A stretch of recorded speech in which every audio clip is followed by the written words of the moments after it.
నమస్కారం ఫ్రెండ్స్. తెలంగాణ పరిస్థితి చూస్తుంటే రాబోయే రోజుల్లో భారతదేశంలో రాబోయే సంక్షోభం చూస్తుంటే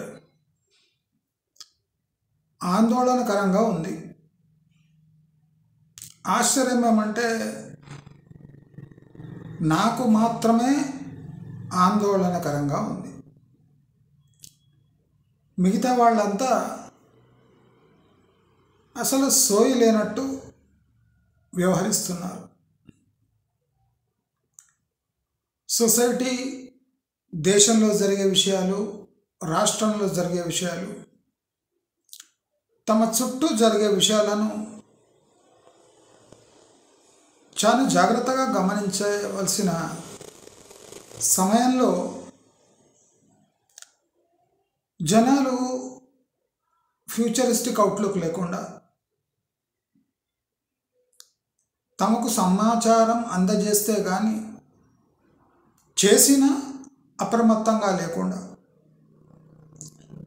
అప్రమత్తత అంటే అది ఒక బోరింగ్ సబ్జెక్టుగా భావించి ఎవరికి వారే తమ లోకంలో రొటీన్గా చేసే పనులు చేసుకుంటూ అనుకోకుండా సంక్షోభం వస్తే కరోనా టైం లాగాలో టీచర్లు అరటిపండ్లు అమ్ముకునే విధంగా సిచ్యువేషన్ వస్తుంది. నేను చూస్తున్న సంక్షోభం మీ అందరికీ కనిపించకపోతుండొచ్చు, కానీ మనం భారీ సంక్షోభం వైపే వెళుతున్నాం.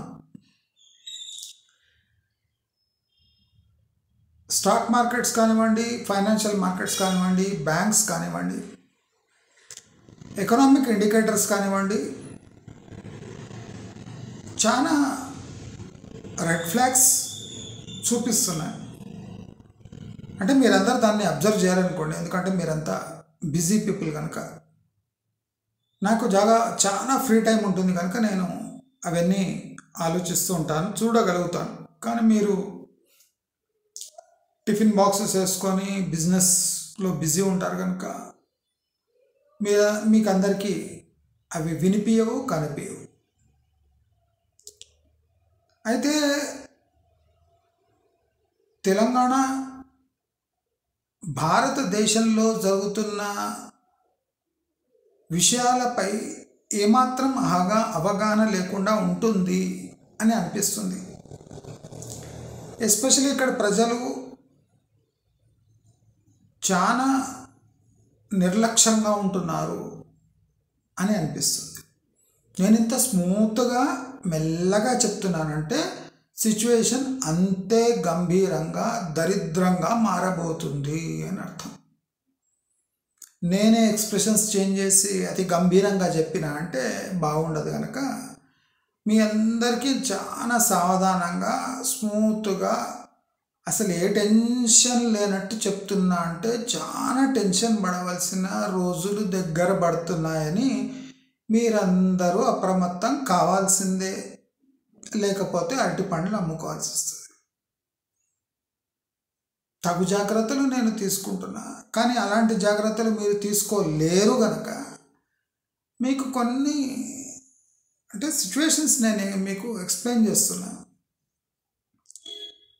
ఇప్పుడు మీరు ఇంటర్నెట్లో ఎక్కడ చూసినా ట్రంప్ సుంకాల వల్ల భారతదేశం సఫర్ కాబోతుంది అని వందలాది వీడియోలు వేస్తున్నారు కదా అందరూ. కానీ నేను మాత్రం అలాంటి వీడియో వేయలే కదా. ఎందుకు అంటారు? నాకు అవగాహన లేకనా, నాకు సమాచారం తెలియకనా, నేను వీడియో చేయలేకనా? మీరు అబ్జర్వ్ చేస్తే ఎవ్రీ 3 days 4 daysకి ట్రంప్ అడ్మినిస్ట్రేషన్ యొక్క స్టాన్స్ చేంజ్ అవుతుంది. కొనాకు ట్రంప్ హెల్త్ బాగాలేదని మనకు పుకార్లు వినిపిస్తున్నాయి కదా. నేను అందుకోసం వీడియో చేయలేదు. ఎందుకంటే అమెరికా అంటున్నది కరెక్టే, చేస్తున్నది కరెక్టే, కానీ ఇప్పుడు దాని టైం బాగాలేదు. అమెరికా అంటున్నది కరెక్టే, చేస్తున్నది కరెక్టే, కానీ దాని టైం బాగాలేదు. జనరలీ ఇండియా టైం బాగుండదు, రష్యా టైం బాగుండదు, పాకిస్తాన్ టైం బాగుండదు, బంగ్లాదేశ్ టైం బాగుండదు, ఆఫ్రికా టైం బాగుండదు, యూరోప్ టైం కూడా బాగాలేదు చానేళ్ళ నుంచి. కానీ ఇప్పుడు ఫ్రెష్గా అమెరికా టైం బాగాలేదు.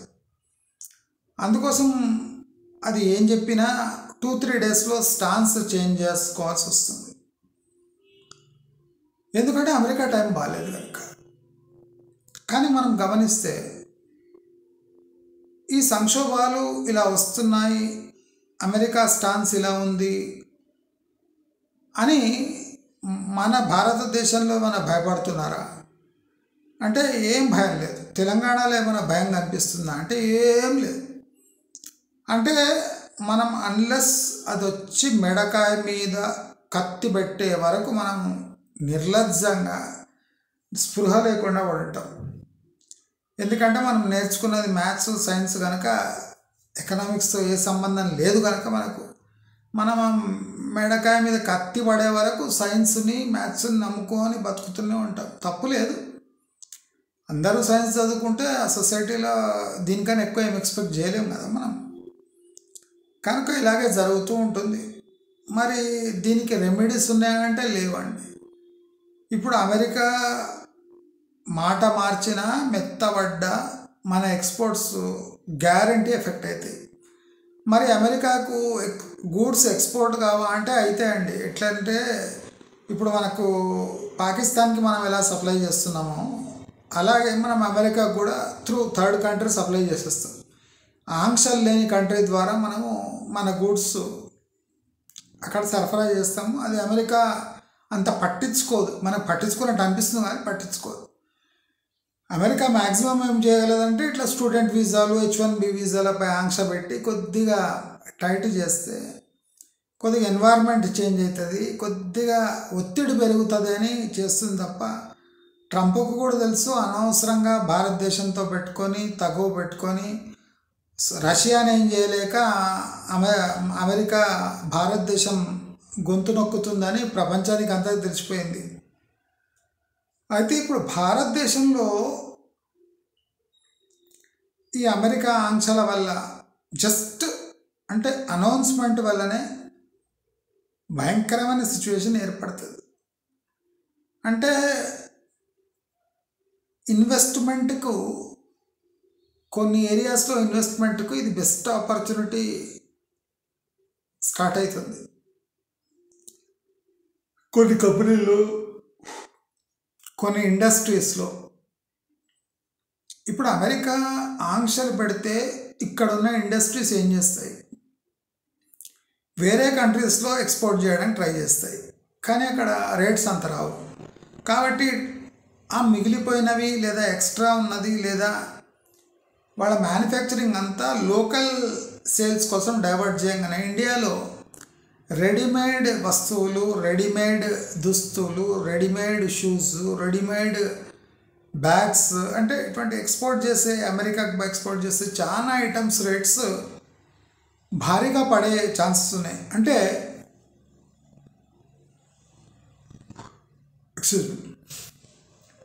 చాలా పడే ఛాన్సెస్ ఉన్నాయి.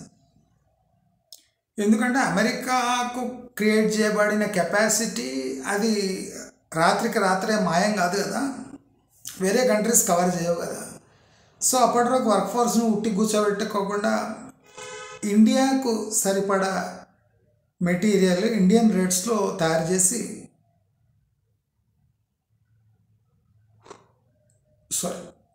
అమ్మే ఛాన్సెస్ ఉన్నాయి. అంటే గార్మెంట్స్ కానివ్వండి, షూస్ కానివ్వండి, లెదర్ ప్రోడక్ట్స్ కానివ్వండి, ఇతరత్ర అగ్రో ఫుడ్స్ కానివ్వండి, ప్రతి ఒక్కటి ఇప్పుడు చీప్గా తయారవుతాయి, చీప్గా సేల్స్ అవుతాయి. అంటే అందుబాటు ధరలో భారతీయులకు ఉంటాయి. ఇది కూడా ఒక ఆపర్చునిటీ కదా. అంటే ఉపయోగించుకునే వాళ్ళకి ఆపర్చునిటీ, ఇప్పుడు ఎక్స్పోర్ట్ సెక్టర్లో ఉన్న కంపెనీస్ కానివ్వండి, ఎక్సెప్ట్ ఫార్మా ఎలక్ట్రానిక్స్ తప్ప మిగతా ఏ సెక్టర్ కూడా దీని నుంచి మినహాయింపు లేదు. పెద్ద పెద్ద కంపెనీల నుంచి చిన్న చిన్న కంపెనీ వాళ్ళకి ఎఫెక్ట్ అవుతాయి. కాబట్టి నేను 1.5 year నుంచి చెప్తున్నా, క్యాష్లో ఉండండి, ఆపర్చునిటీస్ వస్తాయి. అంటే ఆపర్చునిటీ ఎప్పుడైనా ఎట్లన్నా రావచ్చు.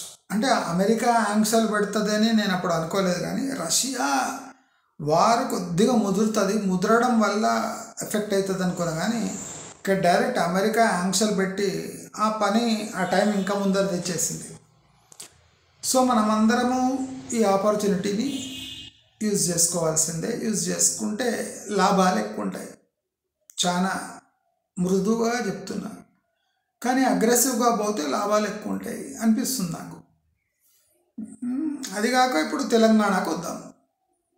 ఇప్పుడు తెలంగాణ సర్కారు రియల్ ఎస్టేట్ని పాడెక్కించి ఇప్పుడు చుట్టుముట్టు నిలబడి పాటలు పాడుతుంది. అట్లా ఉంది సిచ్యువేషన్.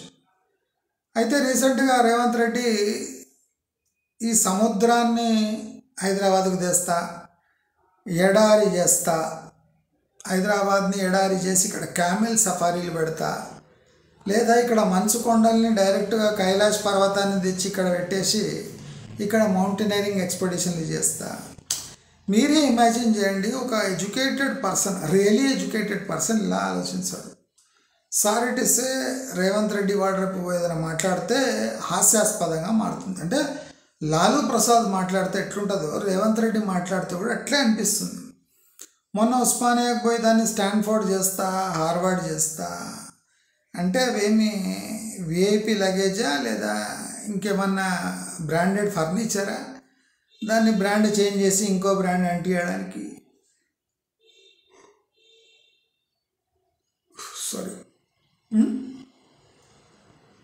అదేం బ్రాండెడ్ ఫర్నిచరా? ఉస్మానియాని తీసి స్టాన్ఫోర్డ్, హార్వర్డ్ చేస్తారట.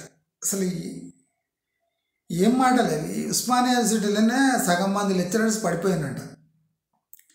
స్టాన్ఫోర్డ్, హార్వర్డ్ చేయాలంటే మేము ఎంత కష్టపడాలి, మంచిగా మనోటరకు జీతాలు తీసుకొని 2 క్లాసులు తీసుకొని ఎంజాయ్ చేస్తుంటే వీడు వచ్చి సడన్గా స్టాన్ఫోర్డ్ చేస్తా, హార్వర్డ్ చేస్తా అంటుండు అని సగం మంది అక్కడ ఉన్న ప్రొఫెసర్స్ పడిపోయినట్ట హాల్లో. మళ్ళీ వాళ్ళకు నీళ్లు కొట్టి స్ప్రో తెప్పించి రేవంత్ రెడ్డి అన్నాడు ఇది అంటే, అప్పుడు అవును కదా రేవంత్ రెడ్డి అన్నాడు కదా అని మళ్ళీ కూర్చొని వింటా ఉన్నారట కార్యక్రమాన్ని. అంటే రేవంత్ రెడ్డి చెప్తే అవి కావు అని వాడరపు మీనింగ్ వెళ్తుంది. ఇప్పుడు ఫ్యూచర్ సిటీ కొన్ని పరిణామాలు జరుగుతున్నాయి. ఫ్యూచర్ సిటీలో ఇప్పుడు ఎప్పుడో కొన్నోళ్ళు పావు ఎకరా, అర్ధెకరా, ఎకరా అమ్ముతున్నారు. ఇప్పుడు ఫ్యూచర్ సిటీ దిక్కు మన అంచనా ఏముందంటే, అక్కడ చెప్తున్న వాళ్ళు రైతులు 70 లక్షల నుంచి 90 లక్షల ఎకరా అమ్మడానికి రెడీగా ఉన్నారు. 70 లక్షల నుంచి 90 లక్షల రూపాయలు ఎకరా. యాచారం అటువంటి చోట్ల ఇవే రేట్లు నడుస్తుంది. మన దగ్గర 100 గజాలు 15,000 అడుగు అమ్ముతున్నారు. అక్కడ 90 లక్షల ఎకరా నడుస్తుంది. 90 lakhs ఎకర్ యాచారం. అయినా వాడు తీసుకుంటలేడట, అమ్మడానికి రెడీగా పెట్టిండ్రు. ఇప్పుడు టోటల్ ఫ్యూచర్ సిటీ ఏరియాలో పావు ఎకరం, అర్ధెకరం, ఎకరం ఇట్లా అమ్మి పారేస్తుండ్రు. ఇప్పుడు ఫ్యూచర్ సిటీ అవుతుంది అని గ్యారంటీ ఉంటే వీళ్ళంతా ఎకరాలు, పావు ఎకరాలు, అర్ధెకరాలు ఎందుకు అమ్మేస్తున్నారు?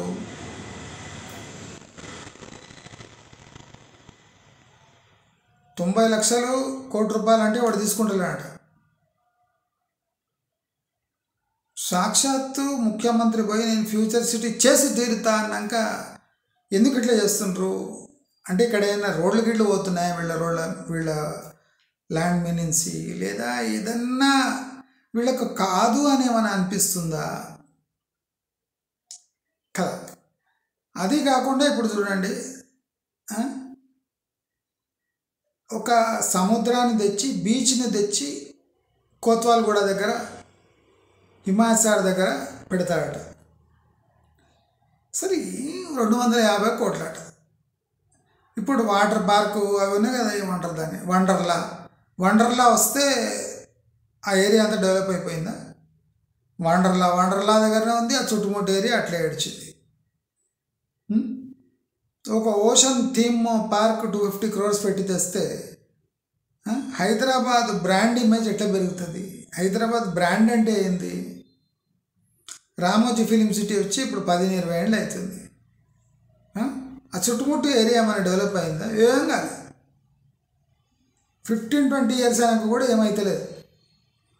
మరి ఒక ఓషన్ పార్క్ తెస్తే హైదరాబాద్ బ్రాండ్ ఇమేజ్ పెరుగుతుందని ఎట్లా అంటారు?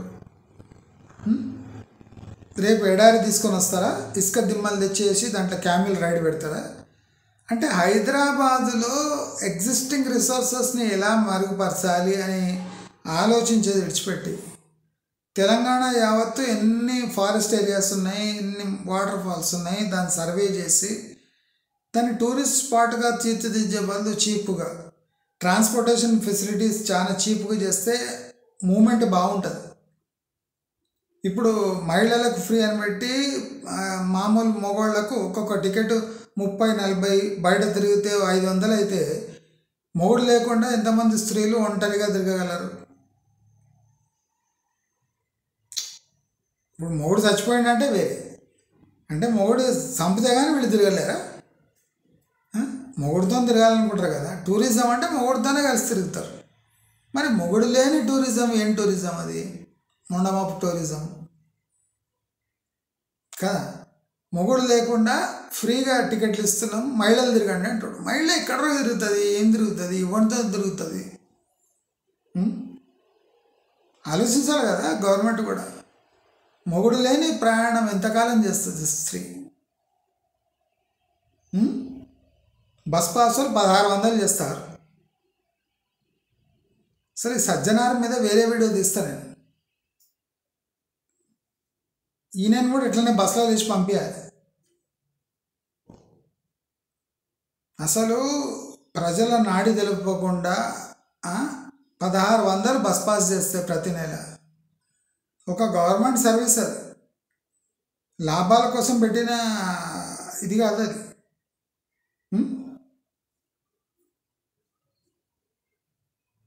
అక్కడ మెట్రో ఫెయిల్ అవుతుంది. ఆ ఓల్డ్ సిటీ మెట్రో పరుగులు పెట్టిస్తున్నాడు. ఎందుకు? ₹1 రాదు అక్కడ. 100 ఏళ్ళు అయినా ఓల్డ్ సిటీ మెట్రో లాభాల్లోకి రాదు. మరి ఎందుకు పరుగులు పెట్టిస్తున్నారో నాకు అర్థమవుతుంది. అంటే ఆల్ ఓవర్ హైదరాబాద్ ఇలాంటి ముదనష్టపు డిసిషన్సే. మూసీ ప్రక్షాళన డౌట్ రాగానే ఇక్కడ ఓషన్ పార్కు, అంటే బీచ్ అట్మాస్ఫియర్ తెస్తాడు. ఇసుక దిబ్బలేసి నీళ్లు దాంట్లో పెట్టి వేవ్ ఫార్మేషన్ చేస్తే అది అవలాగంట. ఇక్కడ దానికో 1000-1500 టికెట్ పెడతావు. దానికన్నా మన గుంటూరు అటు దిగి పోయి మచిలీపట్నం దిగి పోయి రావచ్చు. న్యాచురల్ బీచెస్ చూసుకొని రావచ్చు ఆ టికెట్లో. అంత టికెట్ పెడతారు ఈ బట్పల్లి ఇక్కడ. ముదనష్టపు వండర్లాకే ఇష్టం వచ్చిన టికెట్ పెట్టినాక ఇంకా ఈయన బీచ్ అనగానే ఇంకా మన జంగ్లీగాళ్ళు ఫస్ట్ యూట్యూబర్లు అంతా పోతారు ఒక 2 రోజులు. ఆ జంగ్లీగాళ్ళు పోయి రీల్స్ చేస్తారు. తర్వాత ఒక 1-2 వారాలు మన జంగ్లీగాళ్ళు అంతా పోతారు తెలంగాణలో. పోయి చూస్తారు టికెట్లు ఎక్కువ ఉన్నాయి అవి ఇవి రివ్యూ రాగానే మళ్ళీ పడిపోతుంది. కనుక అసలు హైదరాబాదులో ఎంప్లాయ్మెంట్ ఎట్లా జనరేట్ చేయాలి? చదువుకున్న వాళ్ళకు ఉద్యోగాలు ఇండస్ట్రీస్ నుంచి వస్తాయి, కానీ ఈ ocean park, theme park, tourism నుంచి రావు. Telangana is not a tourist friendly state. Andhra Pradesh ఇంకా టూరిస్ట్ ఫ్రెండ్లీ స్టేట్ కావచ్చు, దానికి ఉన్నాయి. Karnataka is tourist friendly state. Even Maharashtra కూడా టూరిస్ట్ ఫ్రెండ్లీ స్టేట్. కానీ తెలంగాణ ఎట్లుందంటే, Telangana and central Madhya Pradesh, it is not at all a tourist friendly destination ఇవన్నీ. కాబట్టి మీరు అంటే పాసిబుల్ కానీ దానికోసం 100 కోట్లు వెచ్చిచ్చి ముదనష్టపు థీమ్ పార్కులు తెచ్చి థింగ్స్ తెచ్చి ఇక్కడ పెట్టే బదులు మళ్ళీ నల్లమల ఫారెస్ట్ కానివ్వండి, ఆదిలాబాద్లో ఉన్న ఫారెస్టు, నిర్మల్ అటు చోట, లేదా ఎక్కడన్నా వేరే డిస్ట్రిక్ట్స్లో మంచి అనువైన ప్రదేశాలు చూసి టూరిస్ట్ డెస్టినేషన్స్గా మార్క్ చేసి ట్రాన్స్పోర్ట్లో అంటే డిస్కౌంట్స్ ఇస్తే డెఫినెట్లీ పీపుల్ విల్ విజిట్. ఎందుకంటే పోవడానికే నీకు 1200 1500 అయితే ఇంకా అక్కడ ఉండి రావడానికి 5-6 వేలు అయితే తెలంగాణ అంత రిచ్గా అయితే లేదు.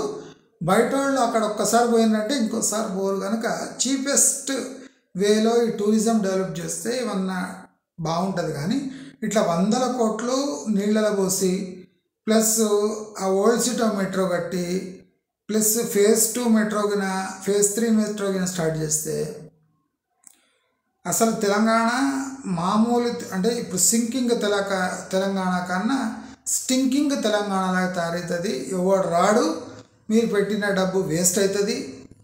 ఇప్పుడు ఆల్రెడీ మీరు డిక్లేర్ చేసిన ఫ్యూచర్ సిటీలో 1/4 ఎకరం 1/2 ఎకరం అమ్మడానికి స్టార్ట్ చేసినారు.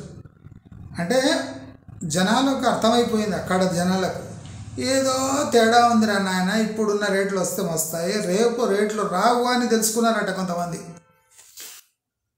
90 లక్షల ఎకరా 80 లక్షల ఎకరా అమ్మేస్తున్నారు యాచారం ఏరియాలో. మీరు చూసుకోండి, జాగ్రత్తగా ఉండండి. నేను చెప్పేదైతే చెప్పేసిన, ఇంకా అది నిజం అవుతుందా లేదా మీ అందరికీ తెలుసు, అది దాంట్లో నిజం ఉంటుందని నేను చెప్పింట. సరే, అయితే మీరందరూ ప్రస్తుతం తెలంగాణలో బ్రాండ్ ఇమేజ్ని దెబ్బతీసే ప్రతి ప్రయత్నము ఈ Marwadi go back, Gujarati go back అంటే నార్త్ ఇండియన్స్కి తిక్కరేగేటట్టు మీరు చేసినారు. అదే దానికి ప్యారలల్ ఇక్కడ ఓషన్ పార్కులు, ఆ థీమ్ పార్కులు తీసి నైట్ సఫారీలు తీస్తా అంటే ఒక చోట మీరు ఒక కమ్యూనిటీని తిడుతూ అన్సేఫ్ కండిషన్స్ క్రియేట్ చేసి ఇంకోవైపు టూరిజం డెవలప్ చేయడం అనేది ఇది మూర్ఖత్వంతో కూడిన పని. అవునా కాదా మీరే ప్రజలే డిసైడ్ చేసుకోవాలి. ఎందుకంటే నేను చెప్పి అలసిపోయినా. ఇప్పుడు అదే కాకుండా హైదరాబాద్ రియల్ ఎస్టేట్లో మొత్తం రియల్ ఎస్టేట్ మోసాలు బయటపడుతున్నాయి.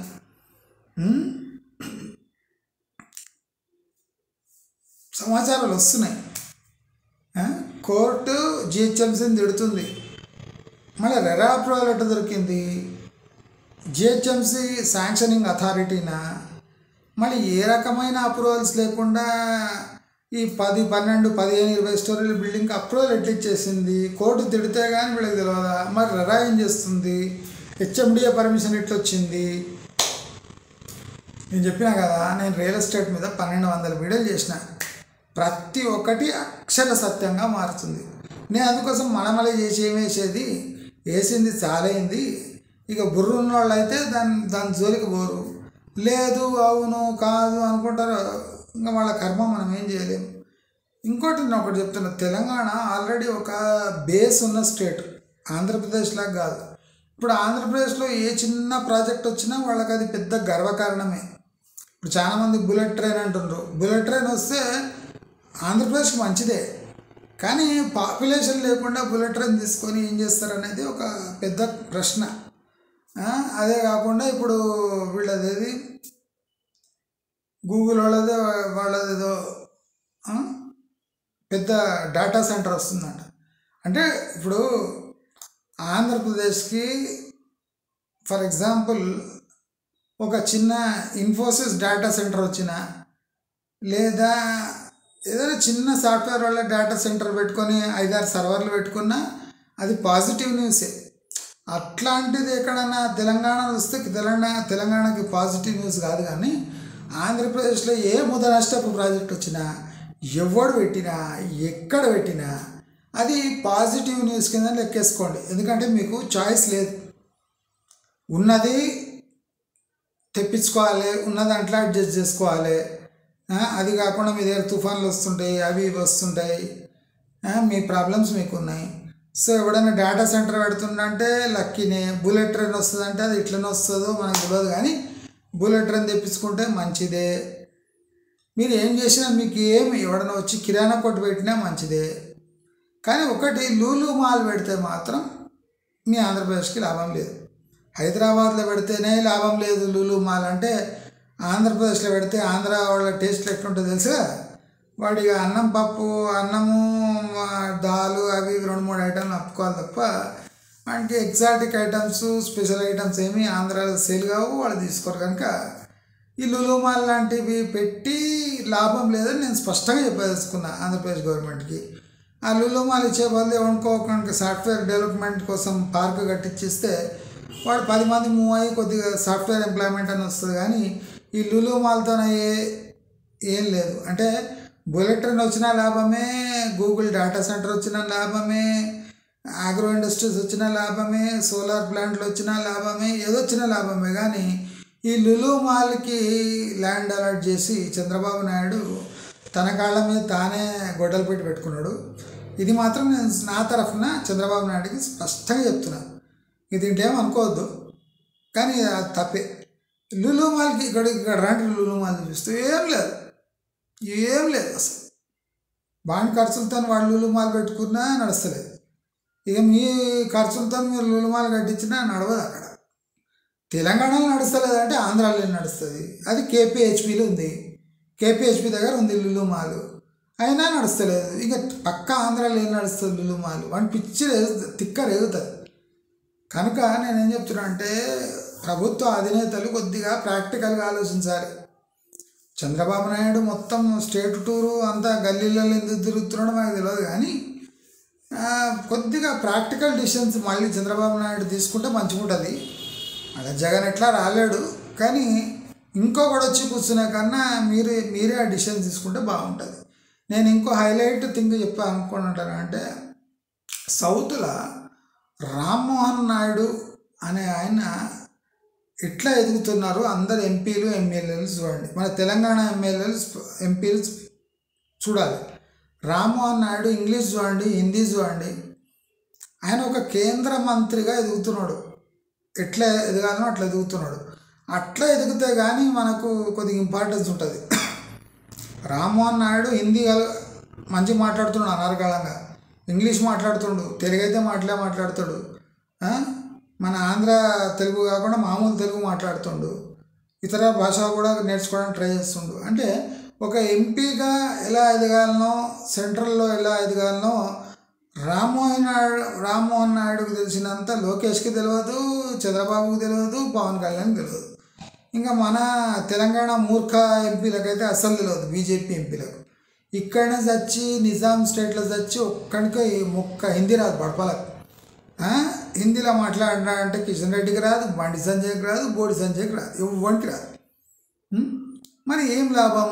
మీరంతా ఇక్కడ చచ్చి హిందీ కూడా రాకపోయా. అక్కడ ఒరిస్సా బార్డర్లో ఉన్న రామ్మోహన్ నాయుడు హిందీ నేర్చుకొని పార్లమెంట్లో అదరగొడుతున్నాడు. మీరంతా బెదిరిపోయి స్టేట్ల పోటీ పట్టి తిరుగుతున్నారు. కాబట్టి ఎక్కడైనా పాజిటివే, నెగటివే. ఇప్పుడు రామ్మోహన్ నాయుడుకు వచ్చిందేముంది, లోకేష్కి చంద్రబాబు నాయుడుకి రానిందేముంది?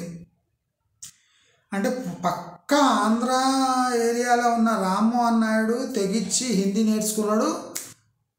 రేపు రాజస్థానీ నేర్చుకుంటాడు, పంజాబీ కూడా మాట్లాడతాడు. అసలు ఒక మనిషి ఎదగాలంటే భాషా పరంగా నీకున్న వెసులుబాటును ఉపయోగించుకొని నువ్వు సెంట్రల్లో ఎదగాలి, కానీ ఎప్పుడు సెంటర్ మీద పడి ఏడవద్దు అని రామ్మోహన్ నాయుడు వ్యవహార శైలి చూసైనా టీడీపీలో ఉన్న వాళ్ళు నేర్చుకోవాలి, మన తెలంగాణ వాళ్ళు రాజకీయ వర్గాలు నేర్చుకోవాలి. మీరు సెంట్రల్లో ఎట్లా ఒదిగిపోతారనేది ముఖ్యము. రామ్మోహన్ నాయుడు ఒదుగుదల చూసి ప్రతి ఒక్కడు నేర్చుకోవాలి, ప్రతి ఒక్కడు వేరే కల్చర్ నేర్చుకోవాలి. లేకపోతే మన తెలంగాణ బికారినా కొడుకుల్లాగా చేతగాక చావలేక చీము నెత్తురు లేక ఎదగలేక వేరేవాడిన మీద పడి ఏడవడం తప్ప ఏ ఆప్షన్ మీకు లేదు, రాబోదు. కనుక ఈ విషయం మాత్రం తెలంగాణ వాళ్ళ దగ్గర నేర్చుకోకండి.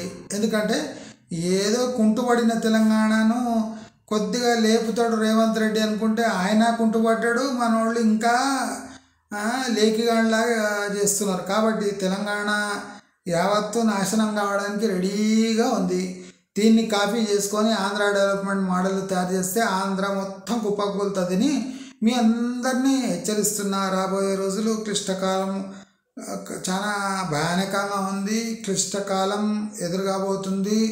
మీరు అనవసరంగా హైప్ పోయి పిల్లలకు పెద్ద కాన్వెంట్ స్కూల్లో వేసి పెద్ద ఐఐటి జేఈ కోర్సులు చేపిస్తే లాభం లేదు. ఉద్యోగాలు విపరీతంగా తక్కువవుతున్నాయి. తక్కువైపోతాయి. 2 ఇయర్స్లో చాలామంది అమెరికా నుంచి రిటర్న్ వస్తారు, వాళ్ళకే జాబ్స్ ఉండవు, ఇంకా మీకేం జాబ్స్ ఉంటాయి. మీరందరూ అర్థం చేసుకోవాలి, రాబోయే 2 ఏళ్ళు భారతదేశానికి నరకప్రాయంగా ఉంటుంది అని అందరికీ తెలియజేసుకుంటూ నమస్కారం.